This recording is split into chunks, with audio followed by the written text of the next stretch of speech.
TV, radio, online content, which we syndicated afterwards. If you are not asking a question, please be on mute, and we'll get underway. Corky, do you want to kick us off? I will, yeah. Thanks very much, David. Hi, Andy. It's good to see you again. Hi, Corky. In relation to the team, can you just talk about the thinking behind naming practically an unchanged team with obviously just the one change, Ian Henderson there? Did you give a lot of thought into your selection, not just of your 15 but of your 23? Of course, selection's a big part of the week for us as coaches, obviously, and we all know the start of our season and how that's been, and we all know that the limited time that we've had together, so the cohesiveness of our group is absolutely everything at the weekend. There was pretty cohesive last week against Japan, so we roll on with a pretty similar side. And what are the areas that you're looking for in terms of improvement for the game this coming weekend?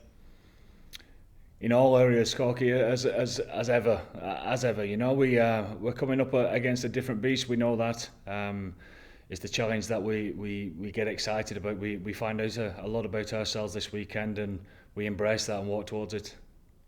And if I could just squeeze another question, your impressions of the New Zealand team and what you expect from them? Well, I think it's full bore, isn't it? It's very experienced. It's a similar side that we felt that we came up against in the World Cup, certainly in the front five, etc.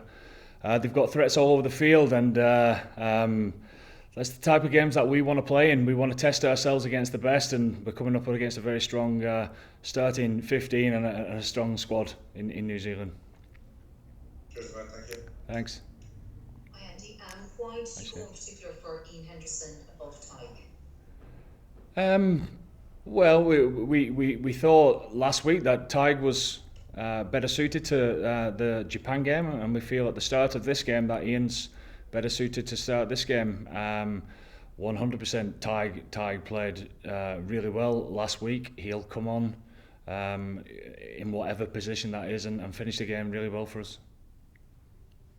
In terms of style, with the 2023 World Cup coming into view, and you put a lot of focus, I suppose, on that. Do you stick with the style and approach that you took last weekend for Japan?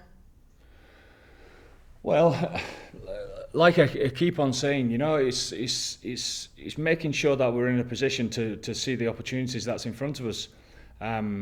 What we do know against the best team in the world, there'll be limited chances, so we've got to see those chances, be in position early to be able to execute those decisions that are in front of us. And the one thing that has to happen against the best team in the world, when you get your chances, you have to take them.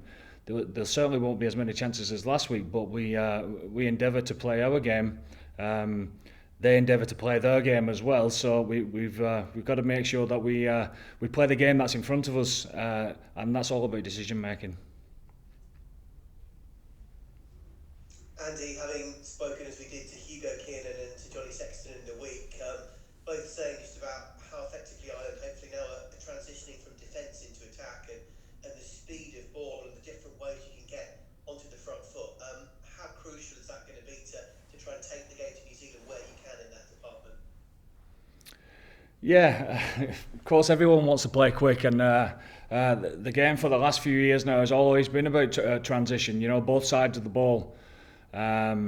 So it's the speed of thought, it's the speed of what we can get set, and as a unit across the field, and we're actually playing against the masters at that type of game, so we want to test ourselves against the best.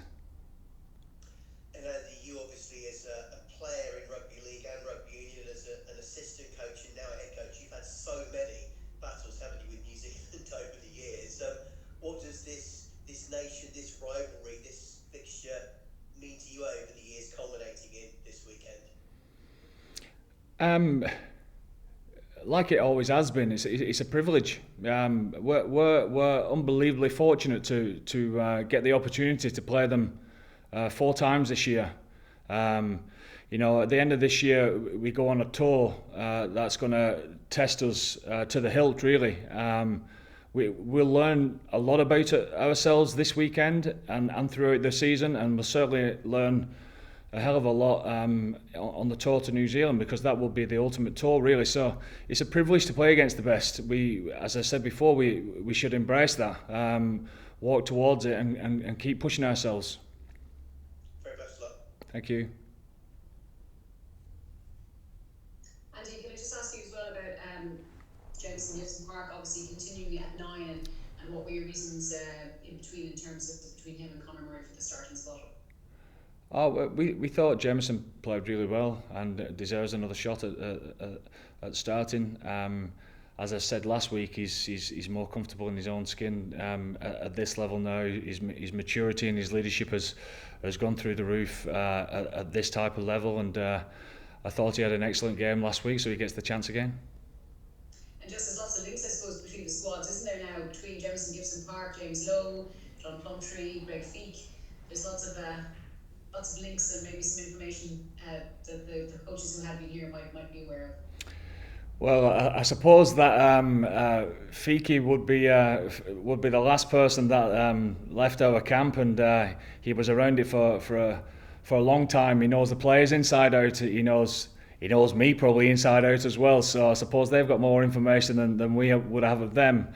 But look, like we always say, the game takes its own course, and it's who can adjust the best on the day. Hi Andy. How you doing? Not too bad, thank you. Thanks for your time. No problem. It might be an obvious question given what you've already said, and also the fact that New Zealand are top of the world rankings, but is this the biggest test of your team since you became head coach? Oh look, we play this game this week, and I said before that it's a privilege to test yourself against the best. We'll learn a lot about ourselves through the week, and then we'll review the game, and like we always do. And I suppose the next week against Argentina will be another big challenge along the way. So look, it is what it is for our guys. I mean, he's what a time to be alive, he's to be an Irish rugby player, to get the opportunity to play in front of a full house against the best team in the world. This is where you want to be. So we've had a good week's training. We'll keep on preparing that way. Thank you. Andy, Daniel Fontaine from Television New Zealand's One News. Hi there. I know you touched on it lightly, but what is the key to shutting down the All Blacks? It's the key to every game, to try and dominate every game. I mean, there isn't much of a weakness, is there? The set piece is very strong. I think the defences are certainly improved. They're a lot more aggressive, a lot more up and in. You've seen a lot of intercepts from them. They can play a tight game. That's very challenging within the forwards. So you've got to win the physical battle up front. They can play through you. They can play around you, and their attacking kicking game is there for all to see. So you can't lose any moment whatsoever. If you lose any moment against the Kiwis, you get burnt. And we're getting pretty good at making sure that we're as cohesive as we possibly can be at that sort of game, So when it all comes down to it, I suppose we need to be at our best together, at our best. And that's exactly where we want to be, at our best, challenging ourselves after a decent performance last week. Can we back it up again? You shut them down well when you helped coach the Lions in 2017. Is it all about the rush defence?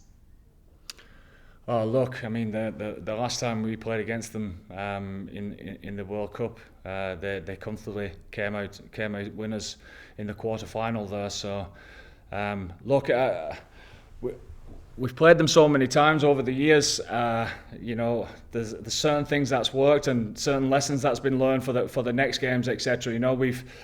We've won games where we have been able to pressure them. They've won games when they've been physical through the middle against us. They've also won games where they played more of their own style in the quarter-final, where they played an expansive type of game, and their attacking kicking game and territorial game was on top that week. So I suppose this game will have its own story.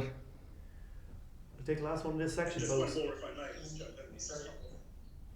So we'll just let Michael in there for one, and then we'll wrap this up. Yeah.